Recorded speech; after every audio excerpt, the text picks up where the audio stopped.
Projects अगर delay हो गए तो इसमें सबसे बड़ा अगर कोई हाथ किसी का है तो वो बिल्डर का है कि बिल्डर ने पक्का कुछ ना कुछ गड़बड़ किया। टू लाइक ऐसी कौन कौन सी ऐसी दिक्कतें होती है बिल्डर जो के पाँव उसकी चद्दर के बाहर हो गए। मैंने जैसे बोला कि बुकिंग नहीं है। अब जब प्रोजेक्ट मैंने लॉन्च किया, ठीक है, मैंने लैंड ले ली, तो मैं क्या सोचूंगा कि भाई ये अगर मुझसे ये प्रोजेक्ट नहीं हुआ तो ये लैंड का पेमेंट खत्म हो जाएगा। पॉइंट टू, मैंने जब प्रोजेक्ट लॉन्च किया तो मुझे 1 साल में या फिर 1.5 साल में कितना बुकिंग मिलेगा? मिनिमम 20%, 30%, उसके ऊपर नहीं मिलेगा। फाइन, तो क्या मैं ये प्रोजेक्ट खत्म कर पाऊंगा? मेरे पास इतना पैसा है? ये सारे पैरामीटर्स मैंने चेक कर लिए, फिर मैंने प्रोजेक्ट शुरू किया, तो डिले नहीं होगा। तो रिगार्डिंग टू द जर्नी कई बार चैलेंजेस बहुत बड़े हो जाते हैं ना कि एक टाइम ऐसा आता है जहाँ पे बिल्डर्स बहुत पैसा कमा रहे हो और एक ऐसा टाइम आता है जहाँ पे बिल्डर्स लाइक जीरो पे आ चुका है। हमने प्रिडिक्शन के बेस पे प्रोजेक्ट डाल दिया कि यहाँ पे जी। हम लोग बनाएंगे, इतना बुकिंग आ जाएगी, लेकिन बुकिंग नहीं आया, तो you have to find fund, इसको इन्वेस्ट करना पड़ता है। सो आई वुड सजेस्ट कि अगर थोड़ा सा सर्वे करने के बाद अगर कोई बनाते हैं प्रोजेक्ट्स तो उसमें इतनी दिक्कतें नहीं आएगी। कि मुझे प्लॉट लेना ज़्यादा प्रॉफिटेबल होगा या फिर एक फ्लैट लूँ वो ज़्यादा प्रॉफिटेबल होगा? Depend on the size of the fund. छोटा फंड है, you can buy a small plot. बड़ा फंड है, you can buy non agriculture land.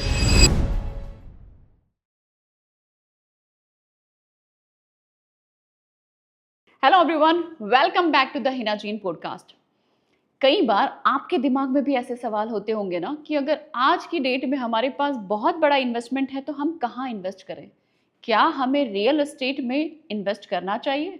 और अगर रियल एस्टेट में इन्वेस्ट करना चाहिए तो इन्वेस्टमेंट के टाइम पर हमें क्या क्या ध्यान रखना चाहिए? इन्हीं सवालों का जवाब देने के लिए आज हमारे साथ एक ऐसे शख्स जुड़े हैं जिनका नॉलेज बहुत ज़बरदस्त रहा है।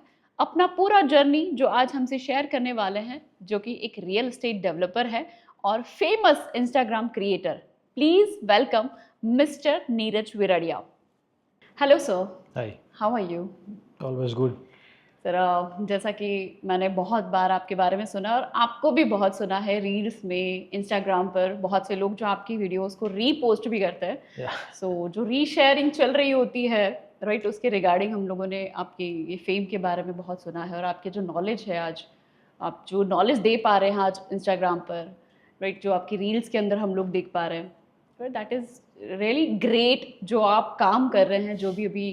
बट आपका जो भी जर्नी जुड़ा है, जैसा कि मेरी आपसे बात हुई कि ये रियल एस्टेट डेवलपिंग से जो आपने अपने आप को मतलब इतना कनेक्ट किया है, ये क्या पर्पस है? मतलब आप जो इंस्टाग्राम पर हैं, राइट, जो रील्स आपकी इतनी फेमस होती है और आपका जो करियर है वो काफ़ी डिफरेंट है। या मैं जानना चाहूँगी कि ये रियल एस्टेट डेवलपिंग में आपका कैसे इंटरेस्ट बना और किस तरीके से आपने ये शुरुआत करी? I wanted to make money, so I am in real estate okay. And whatever doing I am doing on my social media, वो सारी मेरी फिलोसॉफी है। जी।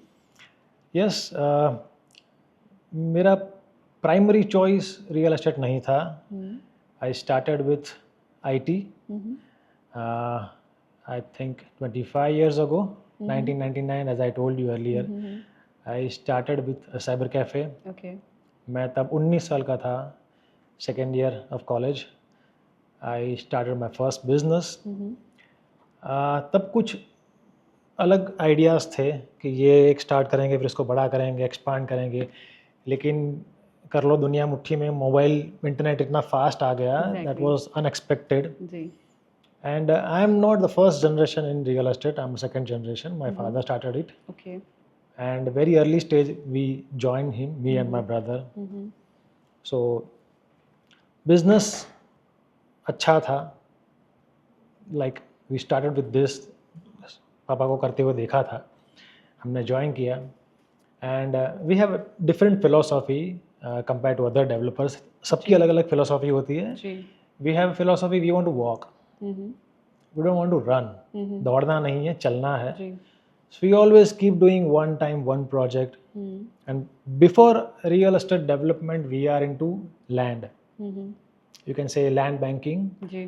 और सूरत में बोलते हैं कच्चा, मतलब कच्ची ज़मीन का बिजनेस है, तो वो अच्छा है हमारा.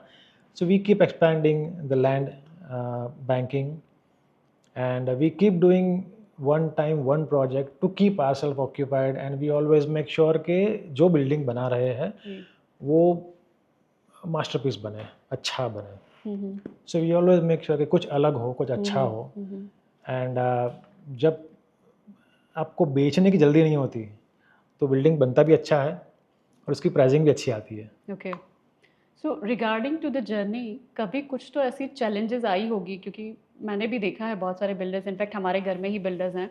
सो कई बार चैलेंजेस बहुत बड़े हो जाते हैं ना, कि एक टाइम ऐसा आता है जहाँ पे बिल्डर्स बहुत पैसा कमा रहे हैं, और एक ऐसा टाइम आता है जहाँ पे बिल्डर्स लाइक ज़ीरो पे आ चुका है, क्योंकि कई सारे बिल्डर्स को मैं भी जानती हूँ जो ज़ीरो पे है आज की डेट में।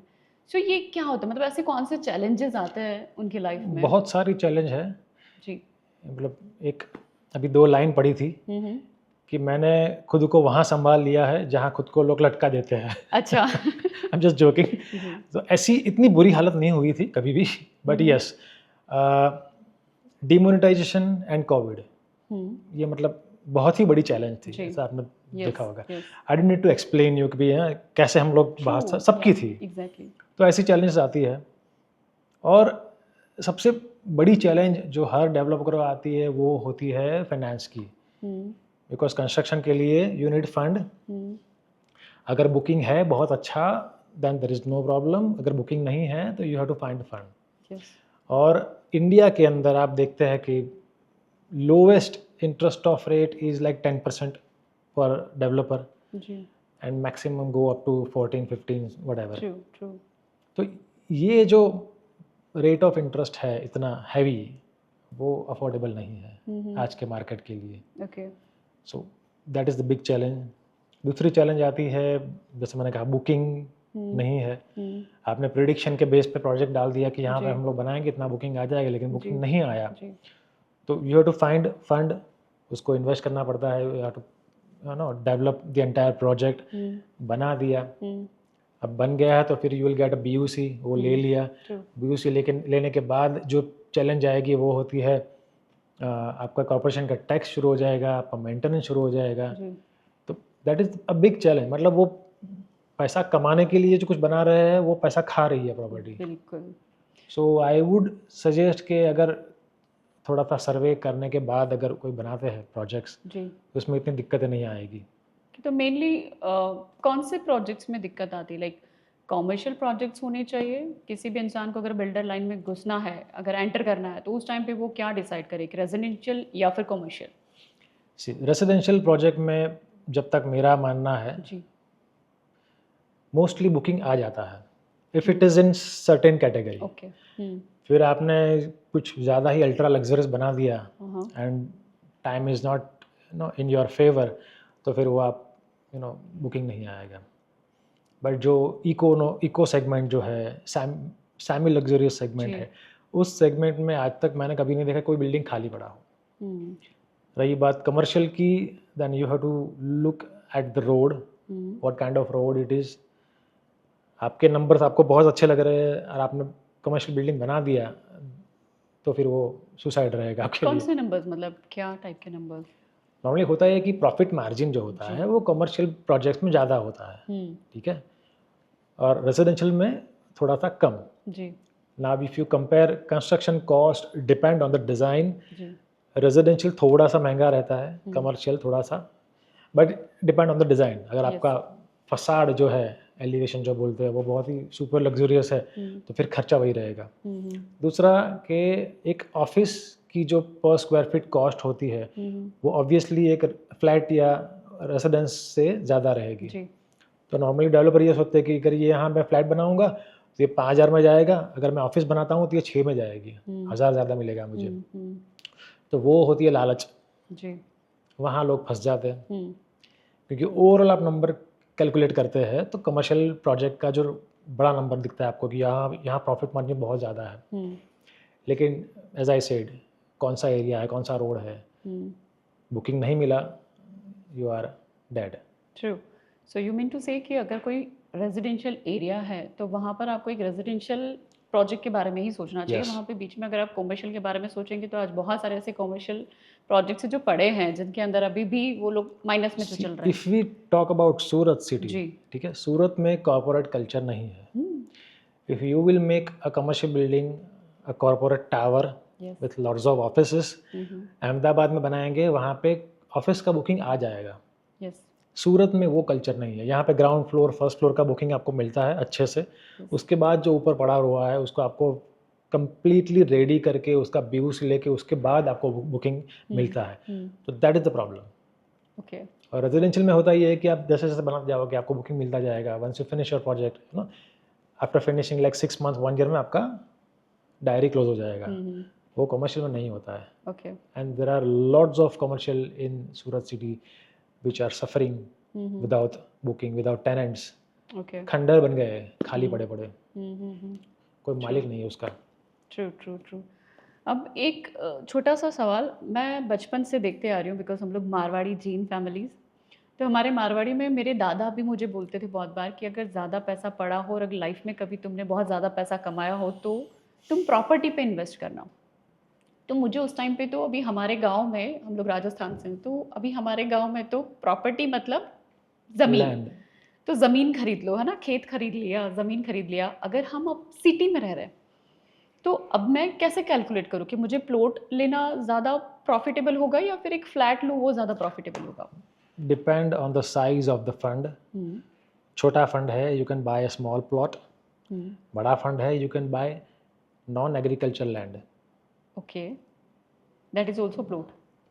फॉर एग्जाम्पल, एक होता है हमारा सिटी एरिया, थोड़े से बाहर जाओगे तो वहाँ होता है प्रपोज्ड रेसिडेंस जोन। मतलब यहाँ पे भी टाउन प्लानिंग स्कीम आएगी down the line 5 years, 7 year और 10 ईयर।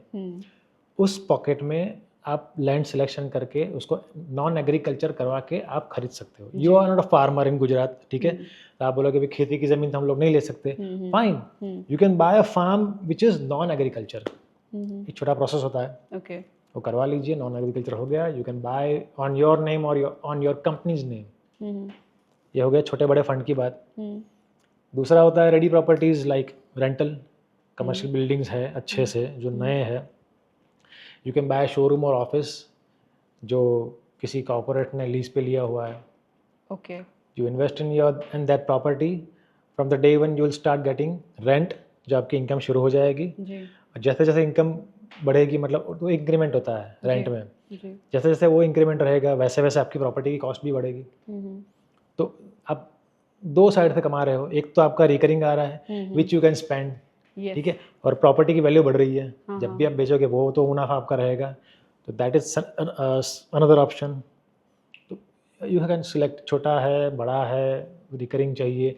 अगर आप लैंड भी ले लिया आपने नॉन एग्रीकल्चर लैंड, तो मतलब मेरा ऐसा एक्सपीरियंस रहा है पिछले 2.5 डेकेड का कि लैंड ने जो मुनाफा दिया है, जो अप्रिशिएशन दिया है, 2 बार पैदा होना पड़ेगा मर के तब तक, हाँ, तब भी नहीं मिलेगा, वो दिया है।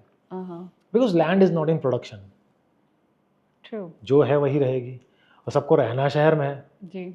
तो शहर के बाहर थोड़ी सी दूर एक आउटर सर्कल पे कहीं भी आप सेलेक्ट कर लो। आप यू कैन आस्क एनी अच्छे एजेंट को पूछ सकते हो जी, ये एरिया कौन सा है, यहाँ फ्यूचर में क्या आएगा, anybody can guide you.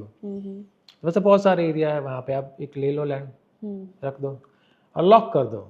I would say at least minimum 5, 6, 7 years अगर उसको आपने लॉक किया है जी, तो वो जो प्रॉफिट मिलेगा, great, can't compare with anything. Okay, cool, fine. लेकिन अब बहुत सारे ऐसे मिथ्स हैं जो कि एक रियल एस्टेट डेवलपर के लिए है या फिर एक बिल्डर के लिए है, जो शायद कहीं ना कहीं थोड़े बहुत मेरे दिमाग के भी कुछ ऐसे पॉइंट्स हो सकते हैं। Okay, so first of all, real estate business जो है वो बहुत ही क्विक मनी मेकिंग बिजनेस है। Is it true? No. Why? It looks, see normally एक इमेजिनेशन होती है सबकी जी। For example, if you are planning to visit Switzerland, आपकी स्विट्जरलैंड के बारे में एक इमेजिनेशन होगी, आपने सब देखा है, मीडिया पे देखा है। Have you ever visited New York city, Manhattan? No, एक इमेजिनेशन होगी आपकी, ठीक है। आप वहाँ जाएंगे, 3 दिन के बाद आपको लगेगा चलो घर, because those are all imagination. चल चल के आपके पाँव सूज जाएंगे, बस 20-25 हज़ार स्टेप, बड़ी New York city, okay, it looks very beautiful दूर से।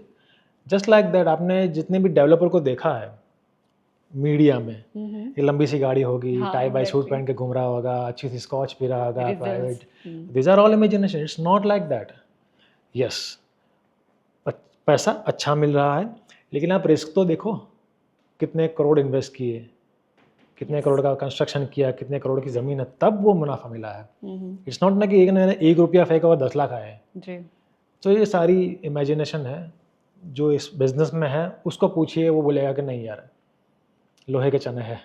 ओके, सो डेफिनेटली ये होता है। जैसे मैं बोल रही हूँ ना, एक मिथ ये भी है, यहाँ लिखा है कि all builders are same, you know. मैं भी ये कई बार बोलती हूँ कि अरे सारे बिल्डर एक जैसे होते हैं, लाइक ऐसा होता है ना कि हाँ, मतलब you can say all are humans, no aliens, हाँ, एक जैसे। Exactly. But yes, every developer doing their business to make money, सबके सब। बट जो माइंडसेट होता है, जैसे कि आप मान लीजिए कोई ज्वेलर है, तो सारे ज्वेलर एक जैसे हैं। नो। अब आप किस पे ट्रस्ट करोगे? जो जिसके ऊपर आप करते हो कि जी, भाई मैं यहाँ से लेती हूँ जी। तो ये अच्छा सोना देगा। सर्विसेज व्हाट वी आपने बोला कि ये हार है 18 कैरेट का है, आपने ट्रस्ट करके ले लिया, yes.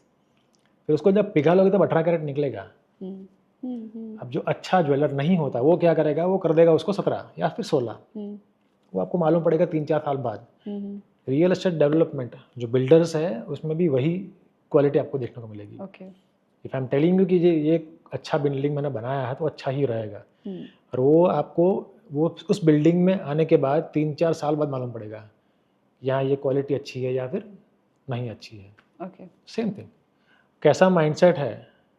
That depends. Okay, sure.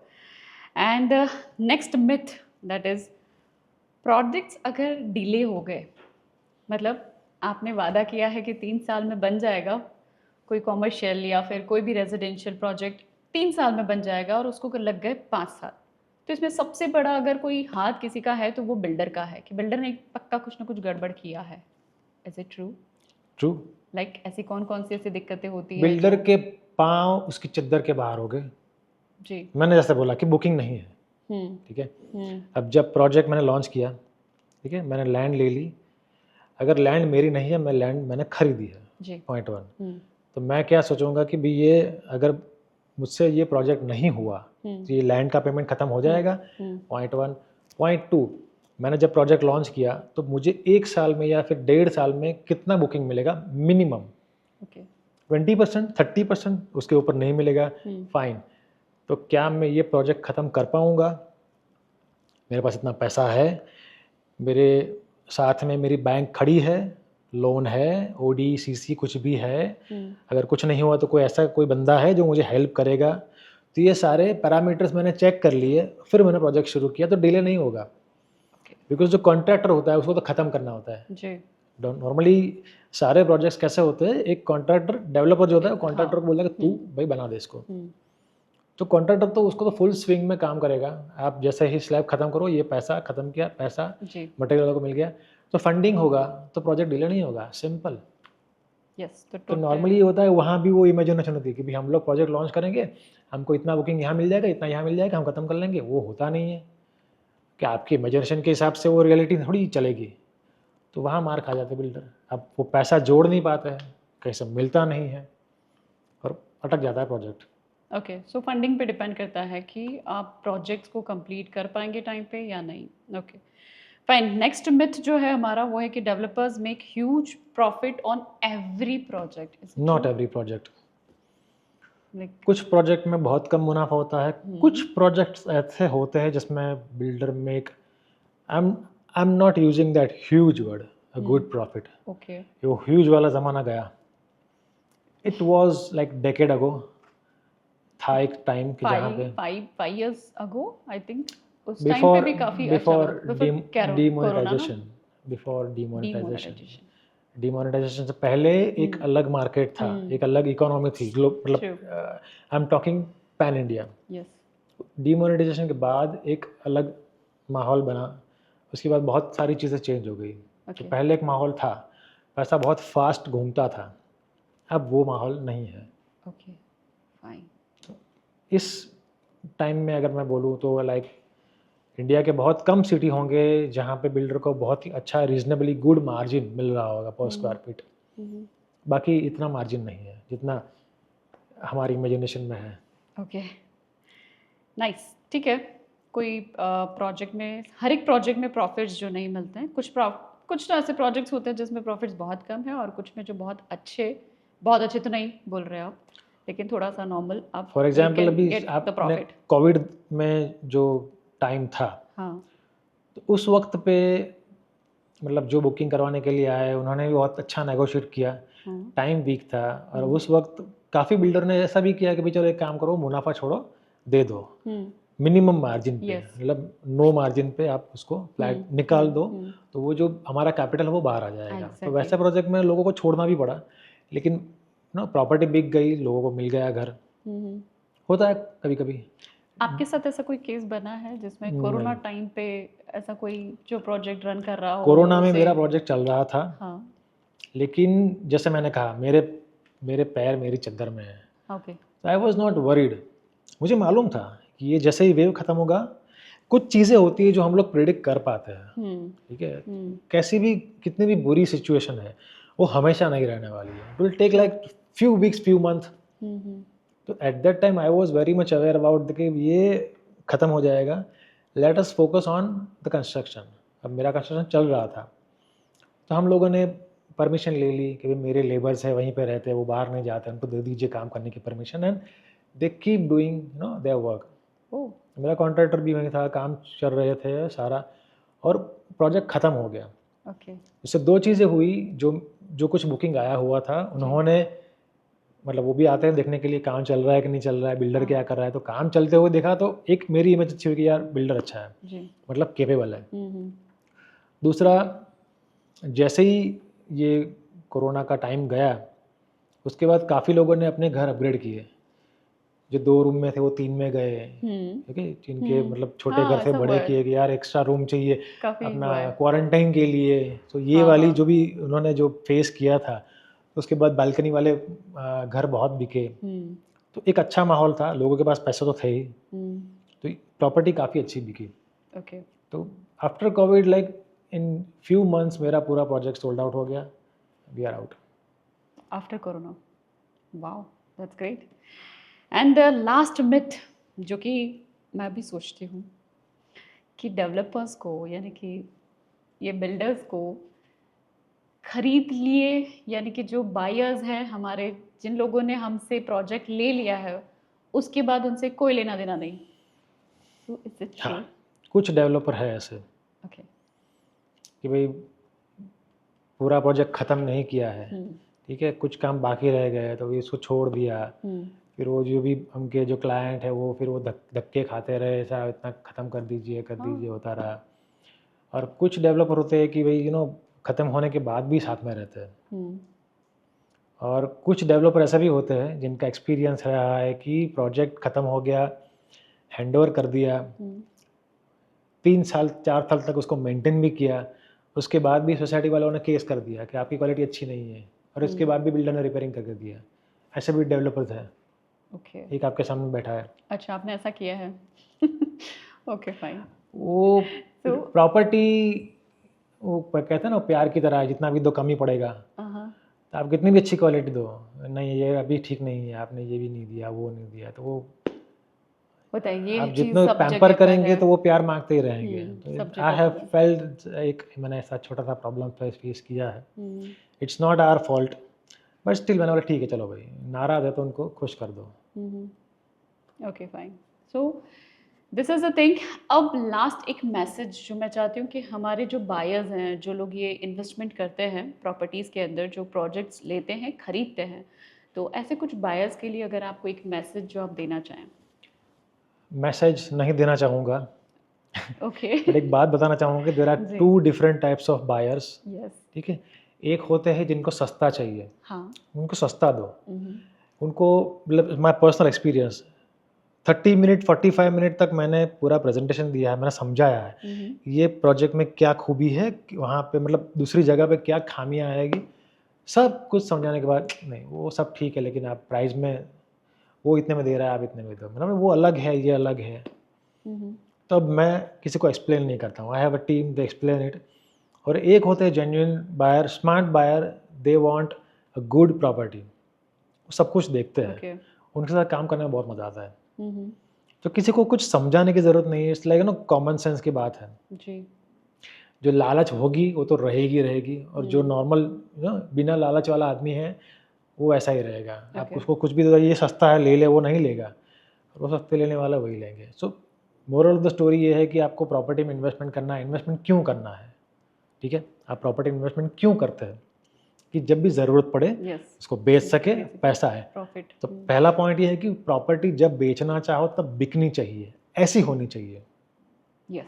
आपने True. कुछ सस्ता मिल रहा है, मैंने ले लिया, और फिर वो सस्ता बिकेगा ही नहीं, तो पैसा कहाँ, मतलब कहाँ से आएगा, कॉमन सेंस। Yes. आपने कुछ अच्छी प्रॉपर्टी है, थोड़ी सी महंगी मिल रही है, ठीक है, आपने ले लिया, चलो कोई बात नहीं, मुनाफा कम होगा ना, जी. जो नुकसान होगा वो मुनाफे में होगा, मेरी कैपिटल में नहीं होगा। लेकिन आपको जब भी बेचनी हो 24 आवर सोल्ड आउट। ठीक है. तो ये कॉमन सेंस है। Great. हमारी जितनी कहावतें हैं ना वो सब सही है, Hmm. लालच बुरी भला है, लेकिन लालच बुरी समझो भला तो। True. लेकिन जैसे मैंने आगे बोला कि अगर सब कैलकुलेटेड है, एक बोलते रिस्क लेना और एक कैलकुलेटेड रिस्क लेना, तो जी, दिस जी. वाज अ कैलकुलेटेड रिस्क कि भाई हमने कैलकुलेशन किया हुआ था कि भाई यहाँ पे कुछ हर्डल्स आए तो कैसे हम उसको क्रॉस करेंगे। Hmm. तो बिकॉज ऑफ दैट दो चीज़ें हुई, रेपुटेशन बची हमारी कि आपने इतने बुरे टाइम में भी प्रोजेक्ट ख़त्म कर दिया, दूसरा हमको मार्जिन भी अच्छा मिला। Hmm. क्योंकि एक मार्केट इमेज होती है कि यार ये इसको मतलब बेचने की कोई जल्दी नहीं है ना, ये बना हुआ अच्छा भी है और प्राइस में बेचता है, लेकिन क्वालिटी बहुत अच्छी है। हाँ. और दैट इज़ द थिंग। आज होता ही है कि जो लोग हमारा रेफरेंस देते हैं वो वही बोलते हैं कि क्वालिटी की गारंटी मैं लेता हूँ, मतलब वो लोग ऐसा बोलते हैं कि उसके बिल्डर की गारंटी मैं लेता हूँ, प्राइस में आप देख लेना, थोड़ा सा महंगा रहेगा लेकिन वो सामने वही क्वालिटी मिलेगी। और एक बहुत ही इम्पोर्टेंट चीज़ जो समझनी चाहिए बायर को, कुछ लोग ऐसा बोलते हैं कि ये मुझे सस्ता मिला, ये महंगा मिला, वो होते हैं सिर्फ 1 to 2% लोग, लेट्स से 5% मैक्स। बाकी 95% लोग जो होते हैं वो जो पैसा देते हैं वही चीज़ उनको मिलती है, वो उनको मालूम नहीं होती। Okay. आप उसने How? बोला कि for example do you know about FSI, floor space index, FSI. हाँ. कि दो लैंड है बाजू बाजू में, both the lands are eligible for 4 FSI, मतलब लैंड 1 स्क्वायर मीटर लैंड में आपको 4 स्क्वायर मीटर बांधना और बेचने को मिलेगा। Okay. बट कोई डेवलपर होता है, जैसे कि मैं हूँ, तो मेरा जो प्रीवियस प्रोजेक्ट था रेसिडेंशियल, तो मेरे बाजू में प्रोजेक्ट था, ये प्रोजेक्ट मेरा था, दोनों में ऑलमोस्ट सेम साइज़ के, मेरा 1990 स्क्वायर फुट, मतलब 2000 स्क्वायर फुट, ये कुछ 2010 स्क्वायर फुट ना, Okay. बस 10-20 स्क्वायर फीट का डिफरेंस। मैंने यूज़ की थी 2.7 FSI, इसने यूज़ की थी 4 FSI। Okay. ठीक है, तो यहाँ भी मतलब सेम नंबर ऑफ फ्लैट, यहाँ भी सेम नंबर ऑफ फ्लैट। ठीक है. ठीक है, अब आप फ्लैट लेने के लिए जाते हैं तो जी. आपको सिर्फ फ्लैट मिलता है, वो लैंड में हिस्सा मिलता है कि नहीं मिलता नहीं है? मिलता. मिलता है। लैंड में हिस्सा. वो जो प्रोजेक्ट जहाँ बना हुआ है जी. उस लैंड में आपका हिस्सा होता है, which is called undivided share. Okay. Undivided मतलब वो पूरी जगह में जितने भी मेंबर्स हैं हाँ. उनका शेयर। हम्म. अब मान लीजिए मेरी 5500 स्क्वायर यार्ड लैंड थी जिसमें 100 यूनिट बने थे। जी. मेरे बाजू में 4000 स्क्वायर यार्ड लैंड थी जहाँ पे 100 यूनिट बने थे। तो किसका लैंड का शेयर बड़ा होगा? आपका. 5500 डिवाइड बाय 100, जी. 4000 डिवाइड बाय 100, ठीक है, जी. ये हुआ FSI कैलकुलेशन। जी. तो जो लैंड ज़्यादा मिली उसकी उसकी वैल्यू आपने ऐड की, बोला नहीं यहाँ भी यही रेट था फ्लैट का, यहाँ भी यही रेट था फ्लैट का। ये लोग नहीं गिनते, यहाँ 3500 का रेट है, यहाँ 3500 का रेट है, ये बोलेगा मैं आपको 3300 करके दूंगा, ले लिया। Okay. अब वो नहीं सोचते कि 200 कम किया, लेकिन यहाँ पे हम लोगों ने जो लॉस किया वो 600 का था। अच्छा. लैंड तो गिनिए। तो ये लैंड गिननी होती है, ये शेयर्स होते हैं? Are you Marwari seriously? पक्का. हम पक्का मारवाड़ी. ऑब्वियसली जिस लैंड पे आपका प्रोजेक्ट बना है उस Okay. लैंड में आपका एक शेयर रहेगा, सीधी से। अगर समझ लीजिए वो बिल्डिंग तोड़ दिया आपने, हाँ. तो फिर उसका कैलकुलेशन कैसे करोगे? लैंड से ही करोगे, Got it. क्योंकि हमारा मतलब सेम साइज के इतने फ्लैट थे तो हमारा divide So by divide by जितना था. ऑब्वियसली। तो लैंड में अनडिवाइडेड शेयर तो रहेगा आपका। जी. तो वो शेयर कितना बड़ा मिला कितना छोटा मिला वो कोई गिनता ही नहीं है। आप कितना भी सर पटक लो, समझाओ, नहीं वो रेट हो, तो यहाँ प्रॉब्लम आती है। जो समझने वाले तो समझ जाते हैं। मैं जाके पता करती हूँ आज. उसका शेयर कितना है? कॉमन सेंस की बात है। यस। आपका जो भी डॉक्यूमेंट है, अगर कहीं नहीं लिखा है, चलो जी। आप कहीं पे आपके दस्तावेज में नहीं लिखा है हम्म, कि आपको कितना शेयर मिल रहा है, hmm, but it's a common sense. जब भी बिल्डिंग तो जाएगी रीडेवलपमेंट में, जी। 25 साल, 30, 35, 50, ठीक है, ट्रू, खत्म। ट्रू, आपका बच्चा होगा, वो बड़ा होकर करेगा, अभी ये कभी रहने लायक नहीं है, उसको उतार दो बिल्डिंग को, ट्रू। तो फिर लैंड किस भाव से बिकेगी और हमको कितना मिलेगा? Okay, simple, fine. You are the owner of that land. Yes. तो ये गिनती करनी चाहिए, ये लोग नहीं गिनते, और कितना भी समझा लो समझते नहीं है। मैंने तो समझाना छोड़ दिया है, ओके। ये रेट है, आपको लेना है तो लो, वरना दरवाज़ा। अच्छा, ठीक है सर। तो ये चीज़ समझनी चाहिए। ओके, अच्छा, दैट्स ग्रेट। सो मैं फिर भी मैं बोलूँगी कि आप हमारे बायर्स को अगर कोई सजेशन या कोई एडवाइस अपनी तरफ से, कोई एक अच्छी एडवाइस जो आप देना चाहें, like moral of the story, या फिर एक मैसेज अपनी Okay. तरफ से कि बायर्स को क्या ध्यान में रखना चाहिए। जैसे एक पॉइंट जैसे अभी आपने बताया कि ये काउंट करना चाहिए आपको।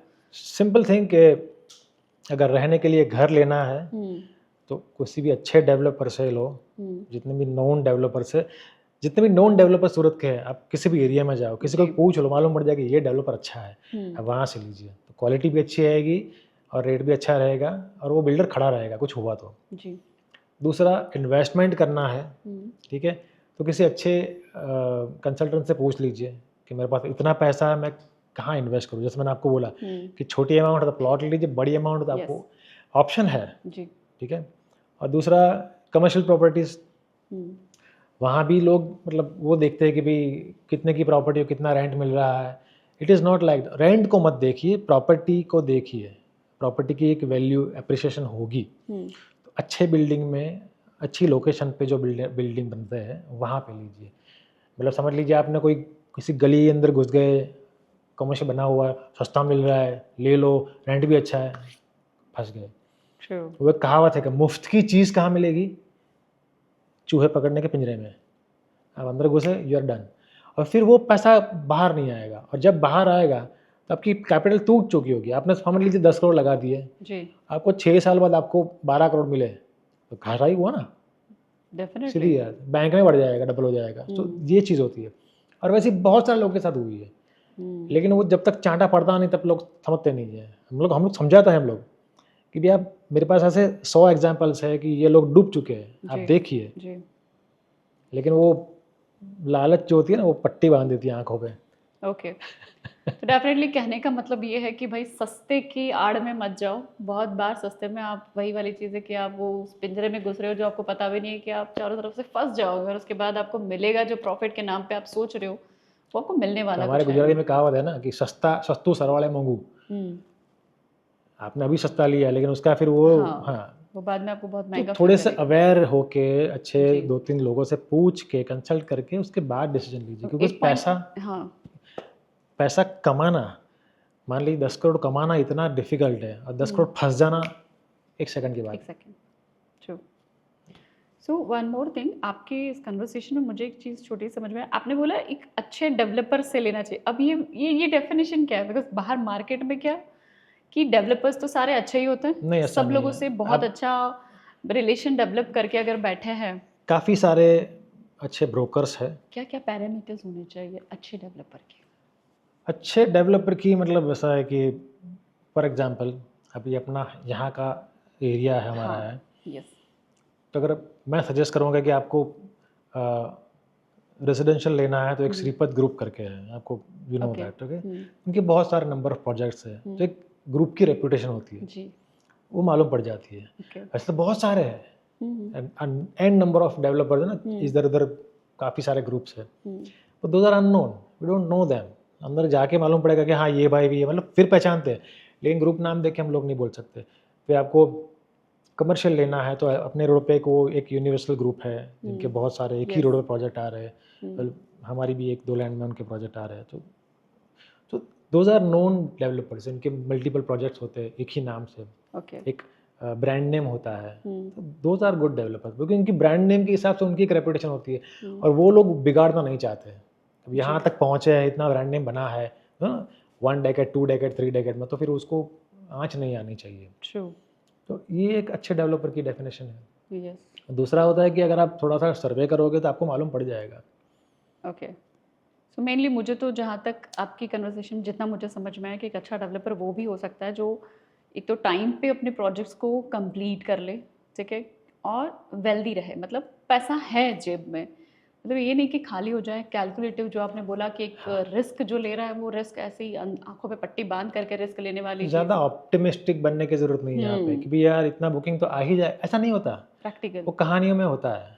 अब वी डोंट नो, जी ठीक है, अभी ये वॉर का माहौल चल रहा है, कल यहाँ पे कुछ शुरू हो गया जी। तो आपका प्रोजेक्ट कहाँ जाएगा, सब खत्म हो जाएगा। Yes. तो ये सारे मतलब ऐसी ऐसी बातें मतलब ध्यान में रखनी चाहिए। जी मतलब एक बंदा अपनी कंपनी में ऐसा होना चाहिए जी जो नेगेटिव हो, जी। ये हो गया तो, एक्सीडेंट हो गया तो ये सारी एग्जैक्टली। चीज़ें होती है। तो वो जो तो वाला जो है वो एक बंदा होना चाहिए कि भाई ये हो गया तो क्या करेगा तू।